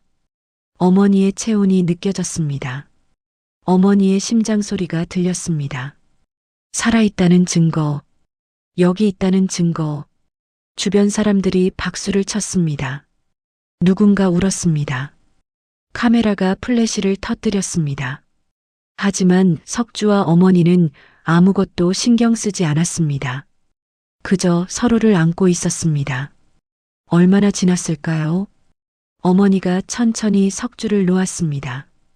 그리고 말했습니다. 가자. 집에. 집이요? 그래. 새 집. 엄마가 준비해놨다. 어머니는 석주의 손을 잡았습니다. 차로 향했습니다. 사람들이 길을 열어줬습니다. 석주와 어머니는 차에 탔습니다. 차가 출발했습니다. 시장을 지나갔습니다. 석주가 2년 동안 일했던 곳, 땀 흘렸던 곳, 울었던 곳, 배웠던 곳, 고마웠다. 이 시장에 석주가 중얼거렸습니다. 어머니가 손을 꼭 쥐어줬습니다. 30분쯤 달렸을까요? 차는 조용한 주택가에 멈췄습니다. 작은 2층 집 앞이었습니다. 깔끔한 외관, 작은 정원, 따뜻해 보이는 집. 여기가 우리 집이다. 어머니가 말했습니다. 석주는 집을 바라봤습니다. 꿈 같았습니다. 여기서 다시 시작하자. 엄마랑 너랑. 네. 네, 엄마. 두 사람은 차에서 내렸습니다. 현관으로 걸어갔습니다. 어머니가 문을 열었습니다. 안은 따뜻했습니다. 햇살이 가득했습니다. 거실 소파에 앉았습니다. 어머니가 차를 끓여왔습니다. 구수한 냄새가 났습니다. 석주는 찻잔을 받아 마셨습니다. 따뜻했습니다. 석주야. 네, 엄마. 경찰에는 엄마가 얘기해뒀다. 고소 취하했다. 이제 걱정 안 해도 된다. 석주는 눈물이 났습니다. 다시. 그리고 내 이름도 복구했다. 이제 김철수 아니고 정석주다. 석주는 고개를 끄덕였습니다. 정석주. 자신의 이름. 오랜만에 듣는 이름. 교수직은 못 돌아가겠지만 다른 일 할 수 있다. 엄마가 도와줄게. 아니에요, 엄마. 저 혼자 할 수 있어요. 이제는. 석주는 자신 있게 말했습니다. 어머니는 미소를 지었습니다. 자랑스러운 미소. 그래. 내가 하고 싶은 대로 해라. 엄마는 응원한다. 감사합니다, 엄마. 고맙긴. 엄마가 더 고맙다. 돌아와줘서. 두 사람은 다시 손을 잡았습니다. 햇살이 창문으로 들어와 두 사람을 비췄습니다. 따뜻하고 부드러운 빛. 저녁이 되었습니다. 어머니가 저녁을 차렸습니다. 밥, 국, 반찬. 정성스러운 식사. 석주는 한 숟갈 한 숟갈 천천히 먹었습니다. 맛있었습니다. 세상에서 가장 맛있는 밥. 맛있어요, 엄마. 많이 먹어라. 너무 말랐다. 어머니는 반찬을 더 올려줬습니다. 석주는 받아 먹었습니다. 행복했습니다. 식사를 마치고 설거지를 했습니다. 석주가 했습니다. 어머니는 옆에서 지켜봤습니다. 설거지도 이제 잘하네. 시장에서 배웠어요. 그래. 많이 배웠구나. 네. 정말 많이 배웠어요. 인생을. 석주는 설거지를 끝내고 수건으로 손을 닦았습니다. 그리고 어머니를 봤습니다. 엄마, 제가 앞으로 잘할게요. 정직하게 살게요. 부끄럽지 않게 살게요. 알아. 엄마 믿는다. 두 사람은 거실로 돌아와 소파에 앉았습니다. TV를 켰습니다. 뉴스가 나왔습니다. 하지만 보지 않았습니다. 그냥 함께 앉아 있었습니다. 그것만으로 충분했습니다. 밤이 깊어갔습니다. 어머니가 하품을 했습니다. 엄마 쉬세요. 피곤하시죠? 아니다. 괜찮아. 하지만 어머니의 눈은 감기고 있었습니다. 석주는 담요를 가져와 어머니께 덮어드렸습니다. 어머니는 눈을 감았습니다. 곧 잠이 들었습니다. 석주는 어머니를 내려다봤습니다. 편안한 얼굴, 주름진 얼굴, 하지만 아름다운 얼굴, 세상에서 가장 아름다운 얼굴. 석주는 무릎을 꿇었습니다. 어머니의 손을 잡았습니다. 그리고 속삭였습니다. 엄마 사랑해요. 정말 사랑해요. 평생 지켜드릴게요. 이번엔 제가 엄마를 지킬게요. 어머니는 자고 있었습니다. 듣지 못했습니다. 하지만 괜찮았습니다. 석주는 앞으로 매일 말할 것입니다. 사랑한다고, 감사하다고, 미안하다고. 석주는 일어나 창가로 갔습니다. 밤하늘을 올려다봤습니다. 별이 보였습니다. 북극성이 보였습니다. 밝게 빛나고 있었습니다. 석주는 미소를 지었습니다. 길을 찾았습니다.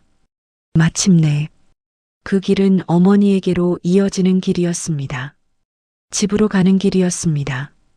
다음 날 아침 석주는 일찍 일어났습니다. 어머니보다 먼저 부엌에서 아침을 준비했습니다. 서툴렀지만 정성스럽게 했습니다. 밥을 짓고 국을 끓이고 계란을 부쳤습니다. 어머니가 일어났습니다. 부엌으로 왔습니다. 놀란 표정이었습니다. 석주야, 내가 이걸 다 했니? 네, 엄마. 맛없을 수도 있어요. 아니다. 맛있을 거야. 두 사람은 식탁에 앉았습니다. 함께 밥을 먹었습니다. 햇살이 창으로 들어왔습니다. 새들이 지저귀했습니다. 평화로운 아침이었습니다. 엄마, 응? 저 오늘부터 복지센터에서 정식으로 일하려고요. 어르신들 도와드리는 일. 그래, 좋은 생각이다. 그리고 나중에는 제가 뭘 할 수 있을지 찾아보려고요. 공부도 다시 하고요. 그래라. 엄마가 응원한다. 석주는 고개를 끄덕였습니다. 그리고 밥을 한 숟갈 더 떴습니다. 식사를 마치고 석주는 현관으로 갔습니다. 어머니가 주신 새 구두를 신었습니다. 딱 맞았습니다. 신발끈을 묶었습니다. 단단하게. 다녀오겠습니다, 엄마. 그래. 조심히 다녀와라. 석주는 문을 열고 나갔습니다. 아침 공기가 상쾌했습니다. 하늘이 맑았습니다. 석주는 걸었습니다. 새 구두를 신고 정직하게, 떳떳하게 복지센터에 도착했습니다. 동료들이 반겼습니다. 석주는 일을 시작했습니다. 청소하고 어르신들을 돕고 웃으며 일했습니다. 점심시간에 어머니가 찾아왔습니다. 도시락을 가져오셨습니다. 엄마, 왜 오셨어요? 점심 먹으라고. 혼자 먹으면 쓸쓸하잖아. 두 사람은 벤치에 앉아 도시락을 먹었습니다. 햇볕이 따뜻했습니다. 어머니는 석주를 바라봤습니다. 행복하니? 석주는 고개를 끄덕였습니다. 네, 엄마. 정말 행복해요. 엄마도 행복하다. 두 사람은 미소를 지었습니다. 그리고 다시 밥을 먹었습니다. 해가 기울기 시작했습니다. 석양이 하늘을 물들였습니다. 붉고 황금빛이었습니다. 아름다웠습니다. 석주와 어머니는 복지센터 앞에 서 있었습니다. 석양을 바라보며 손을 잡고 엄마, 응, 저 이제 괜찮을 것 같아요. 그래, 넌 이미 괜찮아. 엄마도 괜찮으세요? 그럼, 엄마도 괜찮아. 내가 있으니까. 두 사람은 서로를 안았습니다. 석양 아래에서 길고 따뜻한 포옹. 이것이 끝이 아니었습니다. 이것은 시작이었습니다. 새로운 시작. 석주와 어머니의 새로운 삶. 앞으로 어떤 일이 일어날지 아무도 몰랐습니다. 하지만 두 사람은 알고 있었습니다. 함께라면 괜찮을 거라는 것을, 서로가 있다면 이겨낼 수 있다는 것을. 석주는 어머니의 손을 더 꼭 잡았습니다. 어머니도 꼭 잡았습니다. 그리고 두 사람은 걸었습니다. 집으로 함께 황금빛 석양을 등에 지고. 황금빛 석양 아래 어머니와 아들은 다시 가족이 되었습니다. 잃어버렸던 시간은 돌아오지 않지만 남은 날들을 함께 채워갈 수 있다는 것만으로 충분했습니다. 오늘 이야기 어떠셨나요? 구독, 좋아요, 댓글로 남겨주세요.